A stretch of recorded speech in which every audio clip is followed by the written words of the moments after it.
Hello everyone, it's Dawn and welcome to my channel. Today I'm going to be kicking off my project or series of projects straight away with this fabulous box. It's the PAPERCRAFT Society Box 41 and it's been designed by Chloe's Creative Cards. And so today we're going to do 10 projects altogether. I can't promise I'm going to do 10 consecutive days, but I'll do my best to get them done as closely together as I can.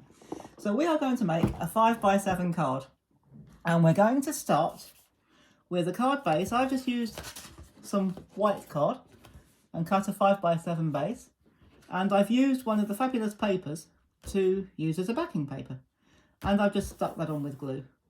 And I've used this wonderful embossing folder, and the embossing folder measures 5 inches deep or wide, whichever way you're using it. We're going to make a 10-fold card today, so it's going to be this way. And we'll be using other bits and pieces as we go along. So for now, I've used one of the gorgeous watercoloured cards, and you will see the pattern on the back. But what I've done, I've downloaded all of the reverse papers, all of the watercolour effects, onto another, or some of them. I've actually downloaded most of the papers on both sides onto photographic paper, shiny photographic paper, glossy photographic paper, I guess, so that if we want to use one side or the other, we don't have to choose. So I've got copies of them all, and I've just downloaded them all onto glossy photographic paper. And for this, I'm using foam tape to put it together.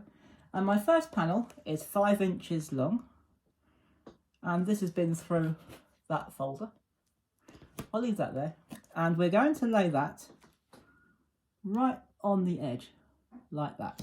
So that will cover, in this case, the length of our card, or that little bit anyway. And our second panel, again, they're all cut from this embossing folder. Our second panel measures 4 inches, and once again I've put some foam tape on the back, and I'm keeping the pink at the top. And this time I'm going to lay it down there. I'm going to tuck it in slightly because I don't want there to be a gap between the joins. So that one is 4 inches. This one is 3 inches long. And again, I'm going to tuck it in so that there's no gap. And this last one, I actually managed to cut it from the same one. We will have to cut it down widthways just a little bit. But this one is 2 inches. And I'm just going to put that on there like that so that they all sit together. There is a little bit of an overhang there. If you want to cut that little tiny bit off, you can.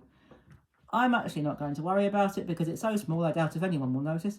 Or if you wanted to, you could, well, I'm not going to do that now, but you could just position it. You could have positioned one there, and then arrange the two in the middle, which might have been a sensible way of doing it.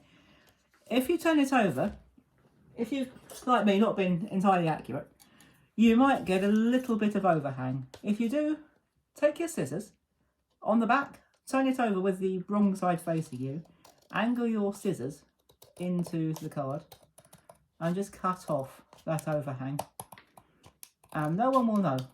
So just go right along, and there you go. You have a card now that is totally flush. So if we just pop the scissors to one side, and we'll just get rid of the debris. Actually, I won't put it there because I've got some other elements there. Do you know what? As we've got the scissors out, that might bug me. I might cut off that little bit. That's just me being ultra fussy, but we will just cut that little bit off. So again, still angle the scissors in because it keeps the thing straight. So I'm going to put that in the messy corner up there. We'll call that the messy corner. So there we go. Now we've got a card that's totally flush and everything is lined up. Brilliant. Now, the next thing we're going to use, we've got some more stuff to go in the messy corner. A lot of stuff, but there we go. The next thing we're going to use, or we have used, are these 3 absolutely fabulous flower dies. I've used the coordinating stamps, and what I've done, I'll bring in the flower in just a second. I've cut them all out onto the pink watercolour paper, and then I've coloured it with my alcohol pens just to add a bit of variety. So I'll pop that over there for a minute, and I'll bring in the flower that I've made. So I've made this flower, and all I've done is I've layered it up. I've used foam pads, not foam tape this time, but foam pads to layer it. And all I did was each petal because it cuts so brilliantly, you can see where it's cut. The die cuts right through to that gap, so it's very easy to shape the flowers. And all I did was I bent it down with my fingers. And I did that on all of my petals, and I just put a bit of my own bling in the middle. And I'm going to put that, I've popped this onto some foam tape, and I'm going to take that off like that. And I think I'm going to put that, I won't lay it down too heavily. I think I'm going to put that about there and put it down. And already we've got a really lovely card. And then I've used, now I'm not quite sure where the other die's got to. Oh, it's probably in the box somewhere. But I used the 2 outline leaf dies. There's one of them, and I think the other one's hiding in the box somewhere. Or it could even be over on the cutting machine, but that's all right. And I wanted some plain green for the leaves, so I've just got some green cardstock from my own card. Do you know what? I'm just going to pull that in a bit so that you can see just a little bit better. That's better. So we're a bit closer together now. That's nice. So I'm going to use my red runner tape for this, because it's on my desk. I was going to use glue, but the runner tape is on my desk. You can use glue, you can use whatever you like, really. And I've cut 2 of each. I've cut 2 of the little ones and 2 of the larger ones, and I've just cut my fingernails, so I can't turn the thing over, but never mind. So we're just going to run a piece on there, and of course if you do that, you can use your finger to pick it up. And because this is on foam tape, you can just gently lift it and pop it in like that. And I'm going to do that again.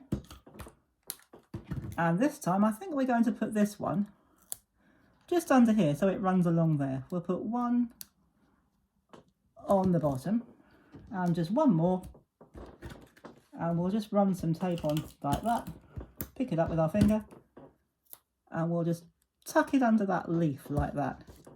And there you go, guys, we are done. That was quick and easy, wasn't it? So there we go, there is our layer. I think we're going to call it a layered panel card. So because we have got panels in layers, so we're going to call this a layered panel card, and it stands up really nicely. I know the pattern disappears when I stand it up because of my camera position, which is up there above me. In honour of our wonderful Chloe, I've even worn my pink peacock ring because I love it so much, and of course it's got the sparkle, so it all matches. So there we go. So that didn't come in the box, of course. That's just me wearing my favourite rings. So there we go, guys. There is our layered panel card. And this is card number 1 of 10. So join me very shortly and I'll show you what I'm going to get up to for our next project from this fabulous box from PAPERCRAFT Society Box 41. And of course, if you haven't got this box yet, or if you're not a member of PAPERCRAFT Society, I'm sure we've all got papers. We've got our pattern papers. I should think everybody, all of us girls, we've all got flower dies, we've all got flower stamps. So you don't have to use this particular set. You can still make this type of card with any flower dies, or it doesn't have to be a flower, any dies or elements that you've got. And of course, if you've got different embossing folders, or even if you've got something like, not this for example, if you're not a member of PAPERCRAFT Society, or you haven't got this box yet, if you've got a 6x6 or a 5x7 or even a 6x4 embossing folder, what you can do, you can emboss the whole thing in one go and then cut the panels down straight from there. Then you don't have to keep putting it through 3 or 4 times. So there's another tip for you. So this is our layered panelled card from PAPERCRAFT Society Box 41. And I hope you've enjoyed it. And if you're not a member, if you are a subscriber to this channel, thank you so much. I do appreciate it. If you're not a subscriber and you're just wandering past for the first time and you've enjoyed this project, please do hit that subscribe button and click the notification bell, because there's plenty more to see. And so I hope to see you very soon with our next project from this wonderful box. And until then, thank you so much for watching, guys. Stay safe, everybody. Have fun. And as always, happy crafting. Bye-bye for now.